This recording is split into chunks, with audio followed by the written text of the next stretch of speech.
தினமும் ஒரே மாதிரி ரெசிபி சாப்பிடாம ஒரு டிஃப்ரெண்ட்டான இட்லி, கோயில் இட்லி, காஞ்சிபுரம் இட்லி எப்படி செய்யலான்னு பார்க்கலாம் வாங்க.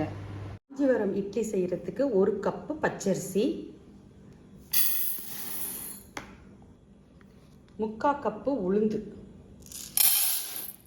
அரிசியும் உளுந்தையும் நல்லா கழுவிட்டு 2 ஹவர் ஊற வச்சுட்டு தனித்தனியாக கொரன்னு அரைச்சி எடுத்துக்கலாம். கொரன்னு அரைச்சி எடுத்தாச்சு. உளுந்து, அரிசியும் அரைச்சிக்கலாம். அரிசியும் இப்படி கொஞ்சம் கொரன்னு அரைச்சாச்சு. இப்போ அரிசி, உளுந்து, உப்பு போட்டு கரைச்சி வச்சுக்கலாம். கல் உப்பு சேர்த்து கலந்து வச்சுக்கலாம்.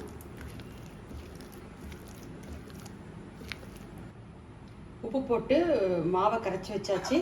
நாளைக்கு காலைல பார்க்கலாம் புளிச்சதுக்கப்புறம். நைட் அரைச்சி வச்ச மாவு நல்லா புளிச்சிருக்கு. இப்போ இதை தாளிச்சிருவோம். காஞ்சிபுரம் இட்லி தாளிக்கிறதுக்கு கடலெண்ணெய் வச்சுருக்கேன். கடலெண்ணெயும் யூஸ் பண்ணிக்கலாம், இல்லை நல்லெண்ணெய். அப்புறம் தாளிக்கிறதுக்கு பெருங்காயம், சுக்கு பொடி, மிளகு கொஞ்சம் நுணுக்கி வச்சுருக்கேன், கருவேப்பிலை, சீரகம். சுக்கு பொடி ஆட் பண்ணிக்கலாம்.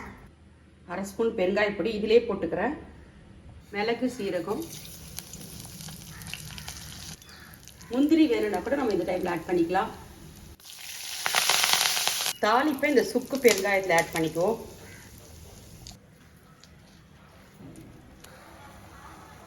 டம்ளரில் ஊற்றி வச்சுருக்கேன், நல்லா வேகட்டும்.